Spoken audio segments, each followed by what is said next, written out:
A certain amount of fear in an epidemic is natural and to be expected, but I became interested in how frightened people were and where this was coming from. And there's a very extraordinary document which dates to the 22nd of March in the UK. It's a set of minutes, a clean set of minutes, from a meeting of the Scientific Pandemic Influenza Group on Behaviour, SPI-B, who report into other government advisory panels, SAGE and COBRA, and into the Cabinet Office, and they answer questions. So the question in this case would have been, how do we get people to follow lockdown rules? And the document, which is the minutes from the meeting, is a set of suggestions for how to make people follow this unprecedented tool of lockdown. And one thing they said was that our sense of personal threat needed to be elevated because a substantial number of people were complacent because they were reassured by the low risk of death in their age group. You see, we did know from quite early that COVID is very age stratified and also patterned according to identifiable clinical conditions. And so some people didn't think that they were at great risk of dying, which was true. So the recommendation of behavioural psychologists was basically to frighten people. The UK isn't the only country this happened in. Not hugely reported on over here, but very significantly, it's something called the Panic Papers in Germany, also revealing planning between politicians and psychologists and scientists to create fear in order to encourage compliance with regulations.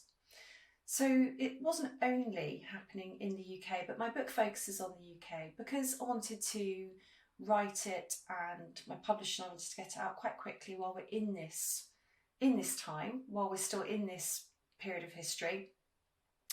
I've only looked at the UK's response. And so what I did was interview a multitude of people, from government advisors, scientists, psychologists, some of the behavioural scientists that actually advise on SPI-B, lawyers, journalists, sociologists, a whole range of people, to try and piece together how people were frightened into following the rules. My book isn't really about the why. It's not so much about why fear would be used. I think some people think, maybe it's going to be the tinfoil hat answer to all their questions, and it's really not. It's more about the how. I think a lot of people might think the story of last year, of the last 16 months now, is a story of an epidemic and a virus.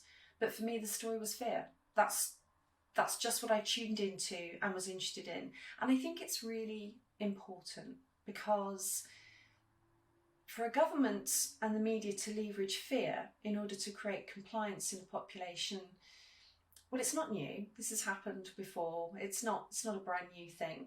But if we're not aware of it and we're not cognizant of the tools that are used, we leave ourselves open to the same methods being used again in the future. That's a bit of a rambly answer, but that's why I wrote the book. No, that's a beautiful answer. To be honest, one of the things that kind of struck me is that fear seems to be the governing or the dominating emotion in our politics, in the way we govern, in basically how we sort of deal with almost everything in our daily lives. Is like, are you going to go to the pub at the weekend? It's like, oh, should I? Is that going to be safe? And in every sense of like what you're doing, it's like, oh, do I need to remember to take my mask to the shop because I have to be scared that I might infect someone or someone might infect me? But it kind of strikes me that the fear has been there for a while.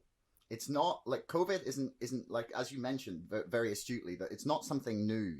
Like, when do you think that became the emotion of choice, or the weapon of choice that governments or even just politicians generally used to facilitate governance and running the country?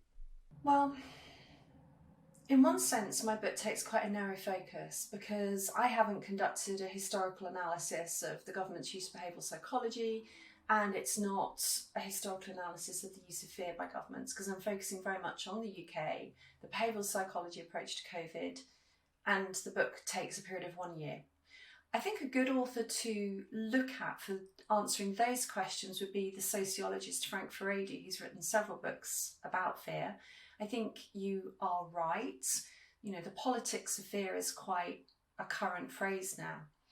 So emotion drives us. Emotion is the engine, and fear is the steam in the engine. It's the most powerful emotion.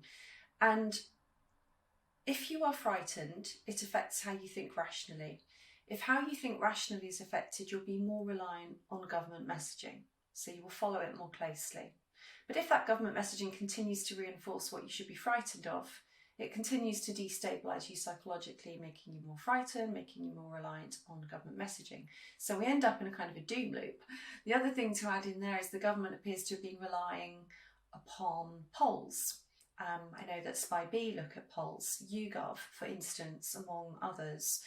And if people have been, if their fear has been elevated, if their alarm levels have been elevated beyond the actual risk for their age or their clinical condition, then they will answer polls more negatively and say, yes, we're still frightened. No, we're not confident the government has a handle on it. No, we don't want to open up yet. Yes, we'd like restrictions to continue. Don't end furlough, whatever the question is. And then that feeds into government decision making.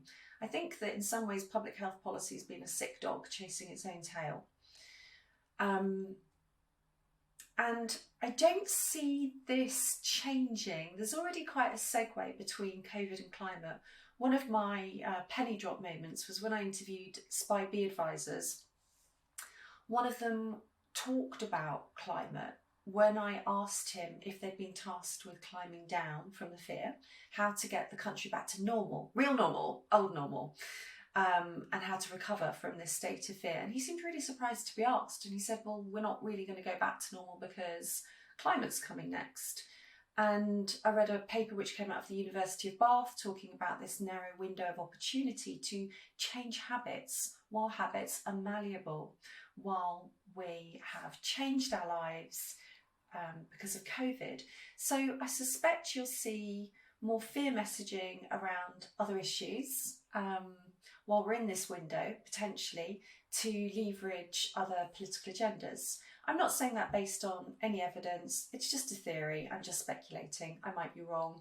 But I've seen one television advert for Scotland already about net zero, and it's got kind of a horror film style. It shows disastrous scenes in nature, you know, terrible storms, and it's pushing the idea of going towards net zero. So it's using fear in order to get people to buy in to political policies which won't necessarily be comfortable or easy for people. The kind of behaviour changes that will be required will probably create wider class distinctions. Thanks for making it all the way to the end of the podcast. Don't forget our sponsor, ExpressVPN, and my book, Brexit, The Establishment Civil War, can both be found in the links in the description below. And also, please like, share, and subscribe to this podcast. It's the best way to help us grow. Until next time, thanks for listening.